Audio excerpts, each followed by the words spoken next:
আগরতলা শহর সহ আশপাশের এলাকায় মশার উৎপাত বৃদ্ধির কারণ ও প্রতিকারের উপায় এবং অন্যান্য বিষয়ের উপর আলোকপাত করে মেয়র দীপক মজুমদারের পৌরোহিত্যে মঙ্গলবার পুর নিগমের কনফারেন্স হলে এক গুরুত্বপূর্ণ বৈঠকের আয়োজন করা হয়।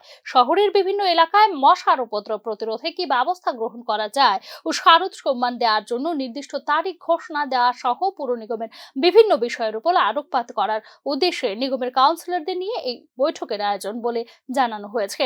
অন্যান্য আলোচনার পাশাপাশি পৌর নিগমের ৩ বছর পূর্তি উপলক্ষে ওয়ার্ড ভিত্তিক কিছু কর্মসূচি হাতে নেওয়া হয়েছে বলে বৈঠকে জানিয়েছেন মেয়র। পৌর নিগমের বিশেষ একটা গুরুত্বপূর্ণ সভা। মেইন মিটিংয়ে এজেন্ডায় হচ্ছে প্রথমত স্মারক সম্মাননা প্রদান করার ক্ষেত্রে আমাদের আজকে ডেট ফিক্স করা হবে।